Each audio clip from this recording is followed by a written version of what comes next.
on the Texas A&M Sports Network. From Learfield, welcome to the Coach Jimbo Show, presented by Capital Farm Credit. Together, we're better. Also brought to you in part by Rudy's Country Store and Barbecue. Visit rudys.com to find real Texas barbecue near you. And by Bud Light, it's for the fans. Now, welcome to the Coach Jimbo Show. Howdy, and welcome to the Jimbo Fisher Radio Show. It is presented by Capital Farm Credit, and we are back at Rudy's, 504 Harvey Road here in College Station. Certainly hope you make your way down, but we are so glad that you are listening all along the Texas A&M Sports Network, or possibly watching us on the stream on the Texas A&M Football Facebook page. Perhaps you're joining us on the 12th Man mobile app. Thank you so much for being with us. I'm Andrew Monaco. Welcome to the show. We will look back at the special Saturday night at Kyle Field when the Aggies turned the tide and beat number 1 Alabama. Now they turn their attention to their next opponent. That will be Missouri on Saturday.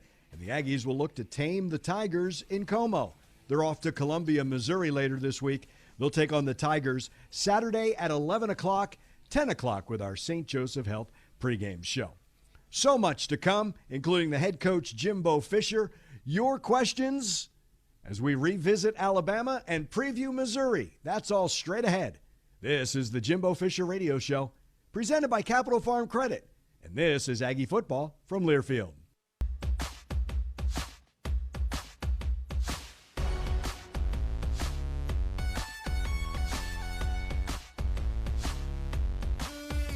Barker's Heating and Cooling are proud to be the official heating and cooling provider for Aggie Athletics, earning your seal of approval since 1979. A lot has changed since then, but our pride in Aggie football and our commitment to providing great service remains as strong as ever. Gig 'em, Aggies. This is the Jimbo Fisher Radio Show. It is presented by Capital Farm Credit. We are at Rudy's, and it's the birthday boy, Jimbo Fisher, next to me. Happy birthday. Dang it, that's over with. What a present. Thank you. It was a good day. Your team delivered one for you. They did. They Saturday. played well. We played well. And like I say, it was in all three phases had affected the game. And we still got a lot of room for improvement. That's the encouraging thing. There's still a lot of room for improvement, a lot of plays we could have made, a lot of plays we let get away for different reasons. But, you know, when you play an opponent that way, I mean, that's an excellent opponent, very well-coached team. And those things are going to happen. You're going to miss some things. They're going to make plays. It's a heavyweight fight. I mean, they make plays. They hit you. You hit them. And that's what I liked. We kept playing the next play, no matter what it was, and however we got in the law on defense and got good stops. Couldn't move the ball on offense, or we could. We still had resiliency to not worry about that past experience and move on, and competed so well in the game, in my opinion. You said last week, can you find one more play on offense, and can you find one more play on defense? And on Saturday, you found those one more plays, correct? But you got to fight for the inches. I say this, it's inches. I mean, there's a touchdown run in there one time. They're backing one over, and we went too far, and the guard come back, and he got one left hand and made the guy just do this for it. It popped through and went for a touchdown. Sometimes you make them. You got to fight, scratch, claw for those inches in everything you do, and that's, you know, everybody gets caught in the end of it, what the results were. But the difference is the inches on every play. You got to fight for them, and in every play, no matter what the circumstance, no matter what it is, and then understand critical downs and understand situational football. And we've learned that better, but still have tons of room for improvement. We got to get better. You always talk about the red zone on offense, have to get touchdowns instead of field goals. Mm-hmm. Defensively, though, Jimbo. Same way. Right? And it was the field goals instead of the touchdowns for Alabama, and then the Damani Richardson pick in the end zone. We got a turnover in the end zone. We bent, as I say, minimize the damage. All right, they had points. They got to point ranges. All right, now don't cave and say I'm mad. All right, let's minimize the damage right here. You know what I mean? Let's save what we can save. Hold them to field goal. They can miss a field goal. We can get a pick. We did that. And on offense, we scored touchdowns, except for one. I mean, we scored touchdowns on offense, and we minimized on defense and allowed that. Like I say, one play, you can have two great drives and have 6 points. Mm-hmm. You can control the game and be down 7-6 off one play. And that makes a difference. And we were able to do that on both sides of the ball, which we didn't in the last game. Remember, we had kicked 3 field goals ourselves. We didn't convert down there. And for different reasons, different things. And that's the difference. And you have to do that. But then you get third down, you get turnover. We created turnovers. Got that turnover, got a fumble turnover. We had one on offense. We really had 2 with a blocked punt. Then special teams came back, which that block punt can never happen. But, still, no matter what happened, we just kept playing the next play. But we minimized damage of situations, and at other times we maximized what we could. In that first half, you called the timeout before the 3rd and short for Alabama, and that was the fumble that Leon recovered. Yeah. That was a big play right there. We got tied up and got a miscommunication on the signal. It was going to be a thing, so we called it, got settled, and did that. And like I say, for the most part, we kept our poise really well, offense and defensively.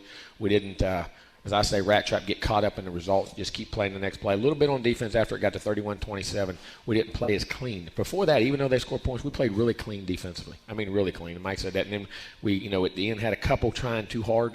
But then luckily that's where the offense picked back up because they had struggled. They missed 2 third downs, which we shouldn't have, and had a penalty. And then all of a sudden we get the 2 drives. So they played complement. That's why I talk about complementary football. Pick your buddy up, and then we both played together. Once we tied it up, they get a 3 and out on the 2 minutes. They get the 3 and out and had a drop ball which saved timeouts. And I was able to save the timeouts and had 2 incompletions because I was going to call timeouts on both of those. And then we get the ball midfield with 2 timeouts, 2 minutes, and we're about the 40-yard line, and we're able to then maximize our 2-minute drive. It goes -5 on that first play, and then the wheel route to Isaiah, who does a wonderful job. And I'm going to tell you what, if we don't miss a cut on the first one, it might have been over on the first one. That one was out the gate. That's how people didn't realize how that was a negative play, how close that play was to being a 40-yard gain. That run, it was unbelievable. Just a hair off of it. And but then we were able to manage that back, hit the wheel route, had the other things, and picked up the first down. And some of those big plays by Zach in there, the important was the throwaway. Then he hit 2 big plays. We get down there, you don't see it. Then you see the maturity. All right, it ain't there, throw it away. Then we hit the big pass. Then we take our time. We want to milk the clock and make sure we get the kick and the clock. We get a run. We pop a run. Then we get then we knew they're going to come at us because they had to knock us out of field goal range. They got to get a negative play. They're going to be in zero coverage and like to match up with Wiedemeyer. And I think we could have even got him a better ball and scored, but at the same time we got the interference and then milked it down. And, Seth made the big kick. It was critical. 364 days before on the south end, Seth kicks it through. You beat Florida. You go to the north end, 2 seconds left. It was like the same thing. You call a timeout with 2 seconds left, and then 41-38. 41-38, the identical score. Yeah, absolutely. That was a good score. But again, with those, when I say 3, and I'm not discounting the other who are blocking for that, but comment to Nick, to Seth. Well, here's the other thing: the snap, the hold, the block, because they're maximizing, they're coming. You're not twitching, you're not moving. I mean, it's execution now. I mean, it's everybody, and that's the thing I was proud of. The kickoff return by Devon Achane. That's as big an answer as you can have. It is. They block a punt, which, the odds when you get a punt block for a touchdown, the odds of winning the game are so low. It's like an 87, 86. It's something I can't remember exactly. You lose the game when those things happen. And then to answer right back with that right there. Again, our kids never – the thing I loved, it's not that you made the play, but you didn't flinch in the attitude in which they took about the next play. And they went about, all right, I'm going to play the next play, and all of a sudden something good happens. And that's what they've got to take out of this game. Quit looking at the scoreboard. Doesn't matter. I told them, it doesn't matter if you play Joe's Junior High, okay? You don't look at the scoreboard. The scoreboard will say exactly what you want to say. If you win your space, you do what you're supposed to do. And you play the game a certain way. The game rewards things done right. Occasionally, you get snake bit, something goes against, but consistently, the world rewards things when it's right. The game of football. That's why the game is so unique, in my opinion. The physicality of it, the discipline of it, the toughness of it, the execution of it, the effort, the teamwork, the ability to compete and get your nose bloodied and have to come back. And it's a different type of game. The other games are physical, and I played them all. I loved them. Football's different, man. I mean, you can have your nose is blooded, your arms. It's just a different feel, and you have to keep battling. But it rewards people who do things right, and that's what I was the most proud of. We did the things. We won the game the right way. And that's what I want. Because if you can win games the wrong way, and listen, we all be happy, but I'm miserable because I know what it means in the long run. That's what I'm encouraged about now. Hopefully we can carry it on to this week because I'm going to tell you, this game right here is a trap game, just like we were to Alabama. In other words, teams that were have great potential to play, have great ability, haven't, and you've had some good things happen to you. You feel very comfortable about what's going on with yourself, and you come to play and you prepare, but, man, all of a sudden you get hit in the mouth, and then the game is on. Missouri is a very good football team. They're 3-3. They've lost 2 games by 7 points to Boston College, who played Clemson's tail off, is having a great year, and to Kentucky. Because we know Kentucky's having a phenomenal year. Yeah. Who's a very good team. And they could be 5-1. They play extremely well at home. Their offense is very underrated. Eli does a tremendous job offensively. He's always moving points. He's always got bunch routes. He's got trick plays, the way they run, the way they over gap zones. Defensively, they're physical, they're tough, they're hard. This is a very good football team. And we better understand. I preached it today. Before practice, middle of practice, and end of practice. Don't say I didn't tell you. You better practice well, you better play well, and you better be ready to bring it because Missouri will. So we have to grow from that game and the things that happen, but we got to play well at Missouri. And that will be on Saturday at 11 o'clock. We'll get started with 10 o'clock with our St. Joseph Health pregame show. We'll continue more of the Jimbo Fisher Radio Show. It's presented by Capital Farm Credit. This is Aggie Football from Learfield.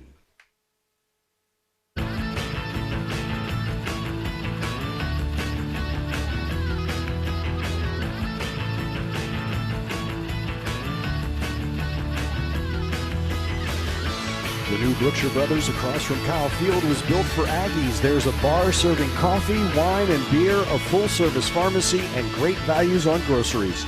You'll love their grab-and-go meals, only at Brookshire Brothers. So much more than a grocery store. We continue with the Jimbo Fisher Radio Show. Corinth, Belton, Lufkin, Katy, Round Rock, Schertz, Bend, Oregon, Omaha, Texas, Leaf River, Illinois. Of course, lots of love from down under from Effie and Con, always checking in. And I'm so glad.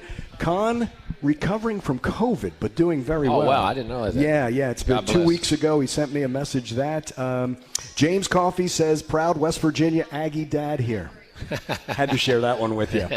We thank you so much for doing that on Facebook along the Texas A&M football Facebook page. Jimbo, some questions, and I'm just going to put these in throughout our show. What in the world is delay of game on the defense, and is that a new rule this year? It was something they come in and they said before the game you cannot clap because it simulates a snap count. Okay, like the defense can't yell hut, hut, Well, they've never said that before any game. We don't have a lot of chop. I thought we clapped. Now we have a chop signal, which I didn't consider that, and they called that the second time. The first one, Demani's back are trying to get somebody's attention at the third level. I thought they meant at the ball. But, okay, I get that one. But the other one here, that's ridiculous, especially at 3rd and 8 on a 20-yard line right there gives them a 3rd and 3.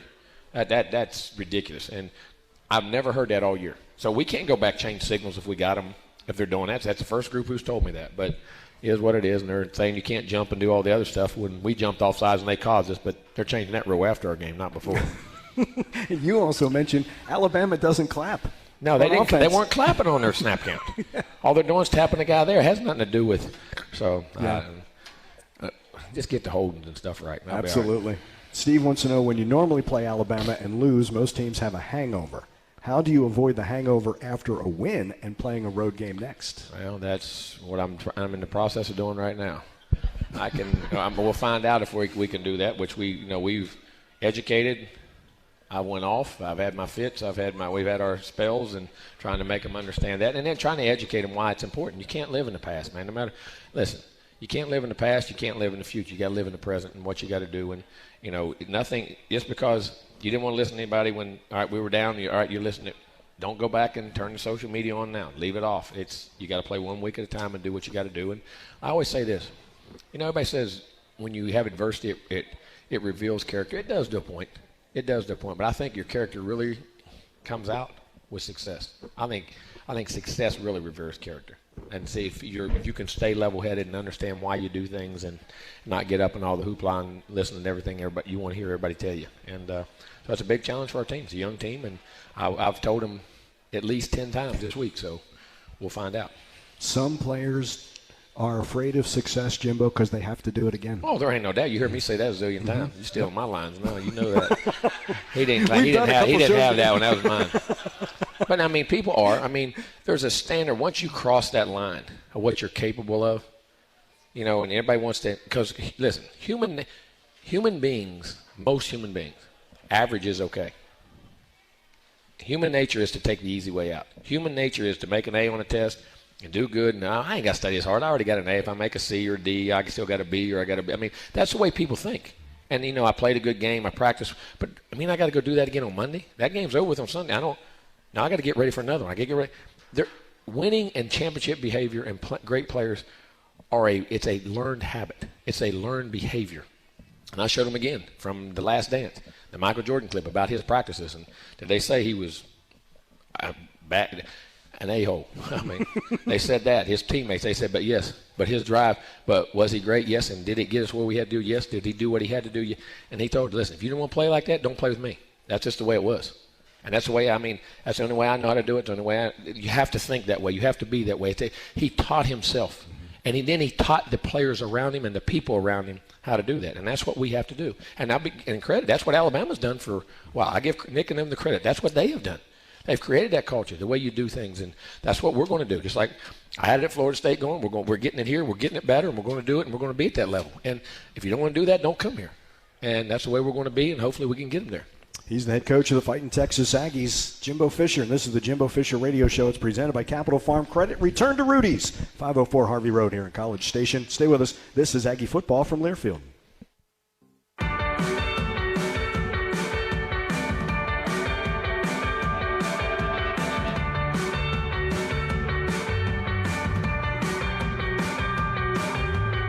Fans, Texas Farm Bureau Insurance wants to provide a trip for 12 to the LSU game on November 27th. To register for the 12th Fan trip, visit 12thman.com/12thfan. Texas Farm Bureau Insurance is a proud corporate partner of Texas A&M Athletics.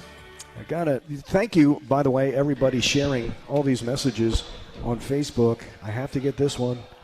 Proud Aggie watching from Lucas, Texas. 3 generations and just graduated the 14th Aggie. Wow. That's amazing. Preston wants to know, how was the Gatorade bath, and were you happy to see Bobby Brown? Yeah, it's great to see Bobby Brown. I'm going to tell you what, it's great that you get a Gatorade bath for a reason, but God, do I hate him. It's cold and it gets you now. And what's bad, it got my son, too. Because Trey walked up to give me a hug at the same time. He got him, too. So I said, he knows how it feels. There was no Orange Bowl of you running away from that one. No, that got me before I could run on that one. Let's say they said that the singing and the dancing, they loved what happened afterwards in the locker room for you. You can coach, you can sing, you can dance now. I don't know if I can dance. I don't know about that. I need to find this one from Corinth.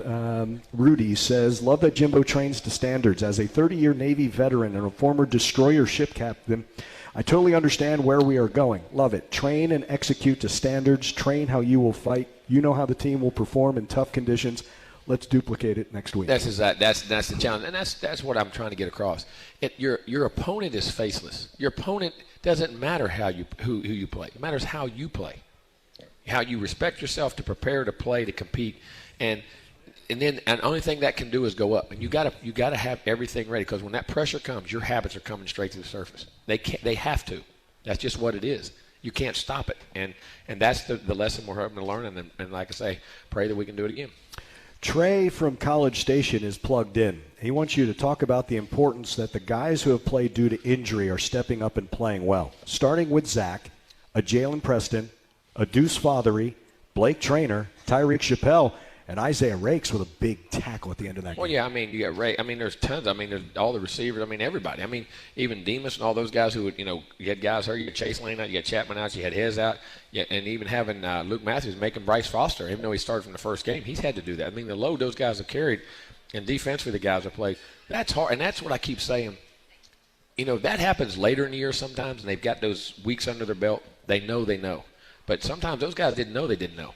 And the ability to how to prepare and what to prepare and how the grind of doing it each and every week. And listen, and those true freshmen, it's hard, man. It ain't about ability. It's about the mental capacity to understand how to compete, train, and the level of excellence you have to play at every day to be able to do it on Saturday. And it's very hard. But like I say, that's what's starting to happen now. Those guys are starting to get that. They're starting to grow. They're starting to get better.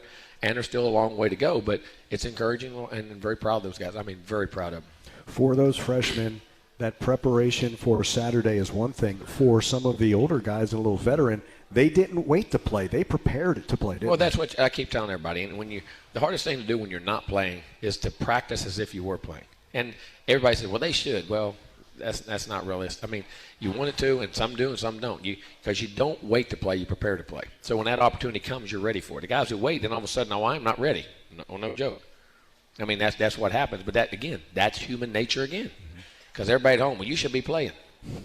All your buddies, you should be playing. Somebody else, you should be playing. Why aren't you playing? Well, then they're doing you wrong. Well, I ain't going to play hard. Why are you practicing? That's the things we face in today's world, even more so because of social media, because of the world today, because you can transfer, because the kids it's a different animal. And to get them to do that, and that's why I'm so proud of those young guys, what they're doing.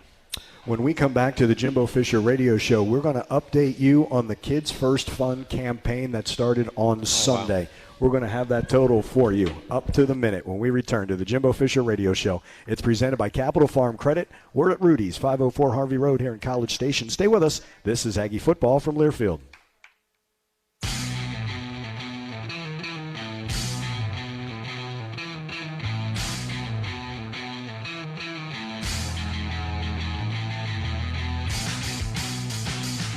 The Jimbo Fisher Radio Show is brought to you by Capital Farm Credit. Capital Farm Credit.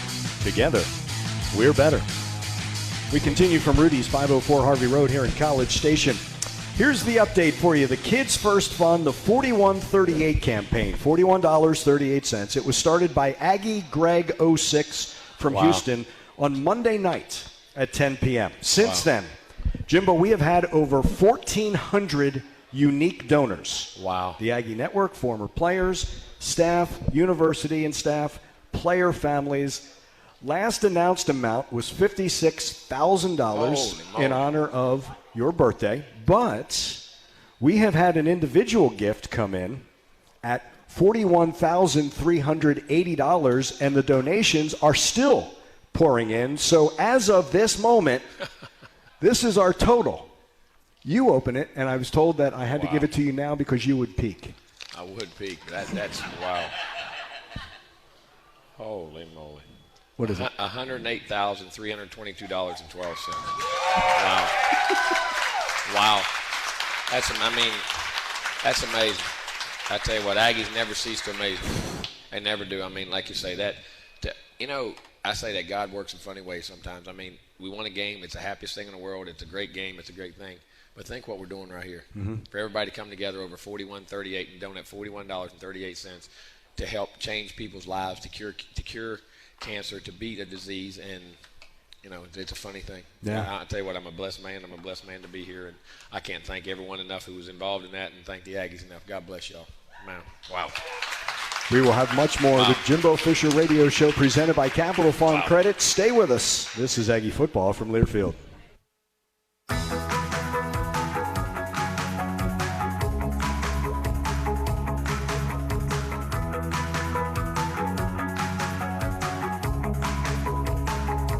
Know that queso practically flows through the veins of every Texan at Costa Vida Fresh Mexican Grill. Queso is their pro-style offense.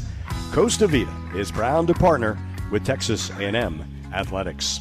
We continue with the Jimbo Fisher Radio Show. It's presented by Capital Farm Credit. We are at Rudy's, 504 Harvey Road here in College Station. The Aggies taking on Missouri on Saturday. 11 o'clock will be the kick from Faurot Field. And we will get things started with the St. Joseph Health pregame show. That will be at 10 o'clock. Hey. We have, another Curtis with a question. Ian's uncle is in Waxahachie, and he would like to know what you said to Zach in the fourth quarter to kind of turn everything around in that quarter. No, and part of it was Zach. He missed a throw or two, and there were other guys around it. And I said, listen, remember what we said. Play the next play. Play the next play. It's that simple. There was no magical formula. Remember what our motto was going in. The situation's there. You got to play the next play, make the next play, and we got going again. It wasn't nothing magical, just reiterating what we had preached all week and the fundamentals and the game plan and things we were going to do, and then got together what we thought we could work on, and he went out. And for him to do that, understand something now. That's twice he's done that now. You can talk about it all you want. He did it at Colorado. On 2 drives at the end of the game to have him do it. He did it right here. There's ups and downs, but, man, there's so much to build on. And what he's doing and how he's doing it, and as those pieces keep coming together and he keeps putting it together, he's got a chance to be a really, really good player. But he's learning to do it at the most critical times, and was very proud of him. You use the phrase saddle time. You do. It takes time. I always say that. I always, equated driving a car. When you first learn to drive a car and you can do it and you got all the rules and you know what to do. And even when you first drove, you knew all the laws better because you just passed your test. Now, if we all took a test now, we'd flunk it, on a driving test, but we can drive better. You know what I'm saying? I mean, so the more you drive, the more good choices you make, the more things you do, and the more you understand what to do. But the thing he's learning to do is make it at big times, and I'm very proud of him. Philip Lee could not make it. Chef Ty Lee is working, but Philip sent a question anyway. Awesome. Yeah. Make sure you did your homework. Philip, get the homework done, and I know you're watching, that's for sure. What will you be doing to improve Zach Calzada's skill set even more for the next game? Well, then, again, All right, we worked on, all right, when we didn't play as well, what we got to do better. All right, when you did things right, what did you do right? Now let's duplicate. Let's think the same way, the same thought process. It's not the same plays. You can't say, okay, he goes out next week, he's got to go 10 for 10 just like he did. You can't, and don't play against yourself. What I mean is you keep saying, well, I played that good, I got to match it the next week, and I got to up it the next. No, you don't. You play the game that's in front of you. You take advantage of the opportunities in front of you. And like I say, sometimes you can drive from work. I always say, I drive from home just 15 minutes. Well, some days there's traffic and it's 18 minutes. Some days there's no traffic and it's 12 minutes. I got to take advantage of what's in front of me at that present time. And that's why you got to play quarterback. You can't say, okay, I'm going in next week and I'm playing better. I'm going in this week prepared and I'm going to make the right decisions, and then our team is going to play well. You know what I mean? And that's one of the things I've talked to him about too. You're not matching last week. If the opportunity is there, you match it. If it's not, you do what you got to do. And you don't play against yourself. You play against the defense, the opportunities in front of you, and understand the power of preparation beforehand to know that you got the answer to the test before you take it. Like I say, when you know the answers to the test, it's not a big deal taking the test. He has to read what Missouri is going to do on Saturday. Exactly. And there may be big opportunities. There may not be. It may be you check to the run 60 times in a row. Who cares? Just so you do your job. Mm-hmm. You make the right choices for the right reasons. When it's time to be accurate, you're accurate. You play with toughness. You take care of the ball. You make the plays. And this game is bigger than all of us who coach it and play it. We think everybody's mastered it. Nobody has. And it'll bite you. As soon as you think you got it mastered, it's going to bite you. So you gotta play it and you got to respect it. I have to tell you, it was not just your birthday on Saturday, but she has also checked in on the Facebook. Miss Sharon Lee, a great friend to all of us. She is watching, wishing her a happy birthday. Happy birthday. Absolutely the best as well. Miss Sharon, thank you very much. I'm going to be seeing you very soon. We're going to step aside, continue with the Jimbo Fisher Radio Show. It's presented by Capital Farm Credit. Stay with us. This is Aggie Football from Learfield.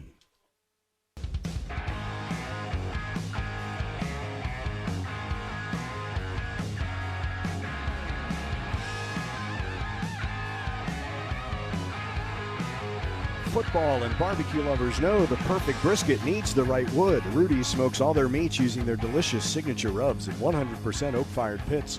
Get your real Texas barbecue fix today at Rudy's or on the web at rudys.com. That's where we are, Rudy's, 504 Harvey Road here in College Station. It's the Jimbo Fisher Radio Show, and it is presented by Capital Farm Credit. The Aggies will be in Missouri on Saturday, an 11 o'clock kick against the Tigers, and a 10 o'clock start on the St. Joseph Health pregame show. Dave Elman-Joyce joining me in the booth. Will Johnson on the sidelines. To more of our questions for Coach Fisher. Have you scheduled your golf game with Nick yet? No, I'm worried about a game in Missouri this weekend. That's what I'm worried about. That's from Wesley, who's we used to play a lot of golf. Did you? Yeah, when I first went to LSU and he was head coach, because he ran the defense and I always ran I was the offensive coordinator. And then we'd have scrimmages on Saturday, no springs, and he'd come by the house, pick me up, and we'd ride around the golf, play golf, and talk about the whole scrimmage and just discuss the whole thing all the time. So that's where that come from. We used to do that all the time. What were you supposed to say, Jimbo, when someone says, are you going to beat Alabama? Like, what do you say? Oh, I hope it's just a 2-touchdown game. You have the confidence in your team and what you've done. And he does in his team. Absolutely. We understand that. Yeah. We understand where that comes from and what goes on, and more importantly, respect it. Yeah, absolutely. At what point, and Wesley also wants to know, what point did you know that you wanted to be a head ball coach, and did you ever imagine playing on such a large stage? I still ain't figured out if I want to be a head ball coach. No, I did. I'll say this about coaching. I never got into coaching for money. I loved to coach. I was going to coach. I was going to be a high school coach, a college coach. Terry Biden gave me an opportunity early, and I was making nothing in the beginning, GA, and then I remember I was the OC. We went to national play. I was making $14,000 a year. I couldn't even pay my daggone rent for what I was doing. I played softball, made more money playing softball than I did daggone coaching at the time. I never thought about doing anything else. I'm not lying. When I play ball, I said I'm going to play as long as I can, and I'm going to be a part of this somehow, whether it's a front office job, as a coach. And Terry luckily gave me an opportunity as a quarterback coach. When I was a GA, when I was a GA, I actually coached the quarterbacks. I had the quarterbacks, and then I was fortunate to give me a coordinator job when I was 24. Mm-hmm. I think 1AA. I was right out, but I grew up in that offense. I knew it backwards and forwards too, and it's like having that. And I was very fortunate. That's the other thing. I was very fortunate to be around an unbelievable family, the Bowden family, who taught me how to coach. And response to Terry, Jeff, His dad, and of course Bobby, of course, but I wasn't with them in the beginning. But Bobby used to go stay at his house, go to bowl games, all that type of stuff. And Tommy, that whole family was unbelievable to me. They were the key to get me started. But I never wanted to do anything else. Mm-hmm. Like I said, I've never had a job. I know that sounds crazy. I mean, I look at that as I never had a job. Right. Because I'm one of the fortunate people in this world who does what he truly loves to do. Now, sometimes the people around me will say, I'm griping and complaining about it and throwing a fit. I don't want to do this. It makes me mad and all that. You don't think, but I really am. I mean, I was just blessed at an early age to fall into that and had the opportunities. And that's everything. You got to get the opportunities to be able to do that. And I was blessed to be able to do that. What was the biggest adjustment for you from being an assistant to a head coach? You know this? It's crazy to say. They won't agree with it because they say I'm really good at it. Is being having to crack down on people and being a little bit of a butthole when you had to be, and getting on people and pushing people because when you get in leadership, leadership is lonely. I always say that. When you look behind, there's no one else behind you answering questions. They all come to you. And the point being is you have to make very tough decisions, hard decisions, not based on if you like someone, you want to like someone, what is best for the organization and everybody else. And you got to crack, and you got to make people they do the right things, and learning to really crack down and make sure that everybody's doing what they had to say, and learning to be, for lack of a better term, mean or tough or whatever, but be fair. And like I told them, because when you're in leadership, you can't let a crack become a crevice. Once that crack, you can fix cracks. There's always issues. You got to adjust them. You got to be on top. But once that hole gets big, there's not enough dirt in the world to fill it up, and it can destroy your program. And you have that responsibility because you got so many hundreds of people working under you. It's not just to them, that one person. It's about everybody. It's about bigger than you. You had to grasp that and learn to really be authoritarian when you had to do it. To me, that was the hardest thing for me, and doing it consistently. Some people say I'm really good at it, but at being the b-hole part of it? Yeah. That part? Here's the question from Ian. What's the most interesting new trend currently developing across college football? To pick a winner. Whether I want to be in the portal or NIL or, as soon as I get benched, I get in the portal. I mean, the crazy trends, we're in a transition period right now. I think it's going to take 2 or 3 or 4 years to figure out the rules that are going to have to be in place, because we can't let things get totally out of hand with NIL, there's got to be a modification of some things it's got to happen here somewhere, in my opinion. I think we're in a very transitional stage right now of college athletics, because it's, the NCAA is kind of backing off some of the rules and that they're getting pushed with the rights of people through the government now that, you can NIL, which is great. I'm not against all that, but there's got to be a set of rules or modifications to everything that happens, and I think we're in that. And the trends now are that it's about me, you know what I'm saying, and then you're not the team, the organization, the things. But here's what they find out: you can't have moments like the other night unless it's not about you. It's about something bigger than you. And I think it'll revert back. I think we've hit a little stage like everything, and then we're going to realize, especially in this sport, we got to have everybody to have those kind of moments and those kind of things. And that's what I'm hoping it gets back to a little bit. One more segment of the Jimbo Fisher Radio Show presented by Capital Farm Credit. We'll take a look at the next opponent, Missouri. That's on Saturday. Stay with us. This is Aggie Football from Learfield.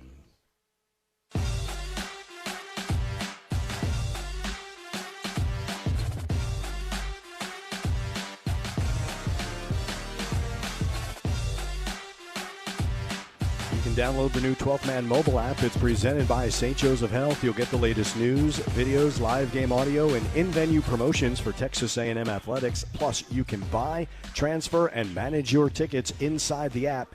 Visit 12thman.com/app today. Go mobile and gig 'em. The Aggies will be in Columbia, Missouri. That will be on Saturday. 11 o'clock is the kick between the Aggies and the Missouri Tigers. And we'll get you started at 10 o'clock with the St. Joseph Health pregame show. Hope you'll join us all along the network for that one. And it is Missouri up next. And you talked a little bit about the Tigers. And they're a good team. That's we were talking about fit with Sam Pittman with Arkansas. Eli Drinkwitz seems to be the right fit for Missouri. I agree. As well. Eli's a great guy. Very intelligent guy. He was at NC State when I was at Florida State. He's done a great job. He was at Boise before then. He knows how to win, knows how to coach guys. He's got a great demeanor, motivates kids. I think he's a heck of a football coach. I really do. Have a lot of respect for him. 5-5 last year for them. them in an all-SEC schedule. Exactly right. And first year in with no spring ball and all that stuff. I mean, Eli's a very good football coach, I'm telling you. Let me step out just for a bit because you mentioned Kentucky earlier. How proud are you of Mark Stoops and Kentucky for having the patience with him, Jim? I mean, that's what folks don't understand. I mean, he's won as much at Kentucky as anybody ever. And to be 6-0 the first time since 1950 or 51. Wasn't there a guy named Bear Bryant who was coaching there? Coach there, yeah. There was a guy named Bear Bryant that was there coaching then. Listen, Mark was my defense coordinator for 3 years at Florida State when I first went. I mean, he's a heck of a football coach. He is a football junkie. He's a workaholic. He's a great person. He's a great dad. Nobody deserves success more than him. He works. He knows ball. He's been around ball. He has brothers and all that, but he has earned his own right. I mean, and he did an unbelievable job for me at Florida State. Very happy for him. And they got another big one this weekend in Georgia. So I know he'll be ready to go. But listen, he's a heck of a football coach. Yeah, you said that, and I'm glad they've had the patience with him because we don't always have that in society. And we keep when you change and change and change. What are you changing to? Yeah. I mean, and give time. And listen, success isn't built. There's ups, there's downs, there's things that go on and everything. And you got to build that consistency. And Mark and they were smart by doing that.